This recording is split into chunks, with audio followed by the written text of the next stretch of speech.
Hello students, how are you? कैसे हो आप सब? तो आज का अपना टॉपिक ऐसा है जो टेक्स्ट बुक में इतनी अच्छी तरह से नहीं दिया हुआ है। वो रेफरेंस बुक थ्रू ही आपको ये टॉपिक मिलेगा। हम आज का टॉपिक कर लेते हैं, लिमिटेशन ऑफ रेडॉक्स रिएक्शन। मतलब 5 मिनट्स में ये अपना टॉपिक कंप्लीट हो जाएगा और हमें पता भी चल जाएगा कि रेडॉक्स रिएक्शन की लिमिटेशन क्या है। सबसे पहले रेडॉक्स रिएक्शन किसके लिए है? तो रेडॉक्स रिएक्शन है वो इलेक्ट्रॉन ट्रांसफर के लिए है। और वो किसके लिए है? तो कि यूजफुल किसके नंबर है? तो कि ऑक्सीडेशन नंबर फाइंड करने के लिए ये यूजफुल है। बट हर एक जगह ऐसा नहीं होता है, बराबर है। इलेक्ट्रॉन इलेक्ट्रॉन शिफ्टेड है, इलेक्ट्रॉन वो बताता है हमें ये। बट उसकी लिमिटेशन क्या है अब लेते हैं। तो कि उसकी लिमिटेशन है कि लार्जली आर्टिफिशियल है।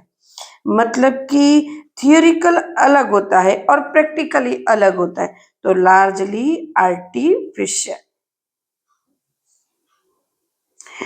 डिफरेंस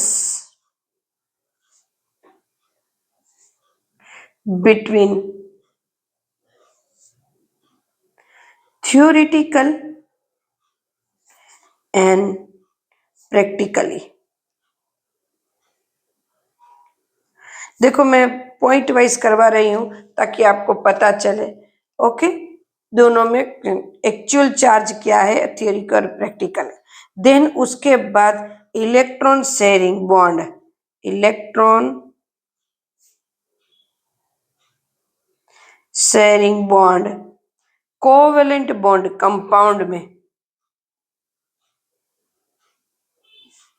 बॉन्ड कंपाउंड जो कोवेलेंट है, covalent bonds in fail, covalent bond में इन फेल।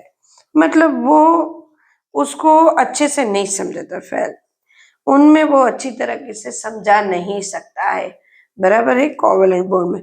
देन उसके बाद है वो रेजोनेंस स्ट्रक्चर में नहीं बता सकता, resonance structure to inhibit, to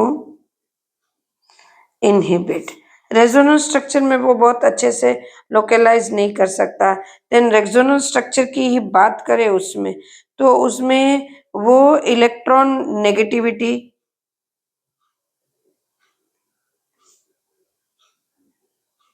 negativity then उसके अंदर डेंसिटी, डेंसिटी में डिफरेंस हो तो not clear to identify electron exchange.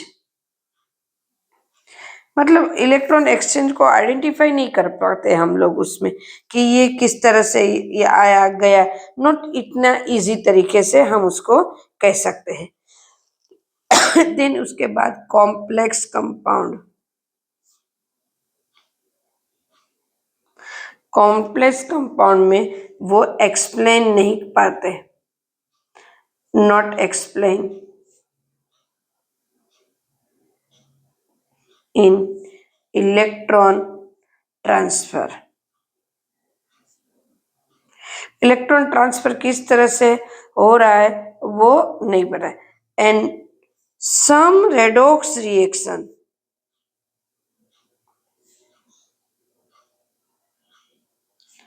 not properly classify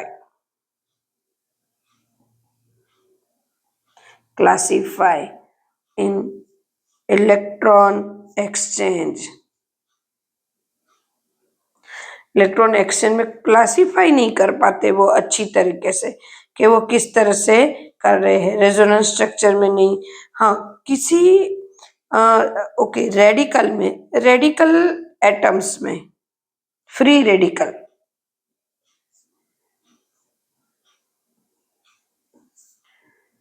atoms not explain in electron exchange. किस तरह से इलेक्ट्रॉन एक्सचेंज होगा वो भी नहीं कह पाते, बराबर। सम रिएक्शन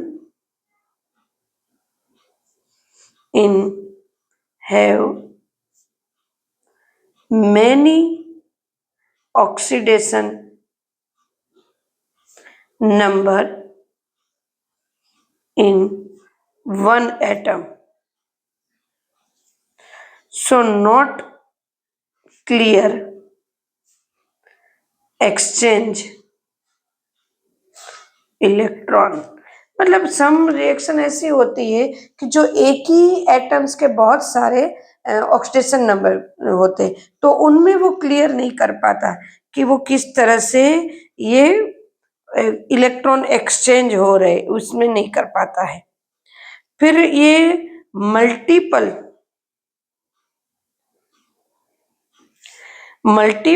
एटम्स में, इन multiple atoms not clearly present in oxidation reduction, उसमें भी ऑक्सीडेशन और रिडक्शन नहीं कर पाता है। क्लियर है स्टूडेंट्स? कॉम्प्लेक्स कंपाउंड में नहीं कह पाता। केमिकल बिहेवियर, हाँ, केमिकल बिहेवियर को एक्सप्लेन नहीं करता, not explain to chemical behaviour. So student, ये थे हमारे सारे के सारे लिमिटेशन ऑफ रेडक्शन जो टेक्स्ट बुक में नहीं दिए स्टूडेंट्स, सिर्फ हमने लिए है ये लिमिटेशन ऑफ रेडक्शन। मतलब जितना हमने सोचा था उससे ज्यादा मिला। मैं तो देखो ऐसे सोच के बैठी थी अपने आप के, जितनी मुझे याद है और मेरे पास लिखी हुई है उस हिसाब से हम करते जाते, बट सच में ये तो बहुत सारी हमें मिल गई। मतलब 3 मार्क्स में भी अगर हमें पूछे तो हम उसमें भी लिख सकते हैं, इतनी सारी हमें यहाँ पे लिमिटेशन मिल गई है स्टूडेंट। तो स्टूडेंट्स इसको हम कर लेते हैं। चलो, ऐसे ही कोई टेक्स्ट बुक में दिया हुआ नहीं है, ऐसे टॉपिक को करने के लिए चैनल को लाइक करें, सब्सक्राइब करें एंड फॉलो करें मुझे, ताकि मैं ऐसे वीडियोस आपके लिए बनाती रहूं और आपको देती रहूं। तो ये हो गया ना 5 to 10 मिनट्स में सारा का सारा question solve. Okay student, bye, take care.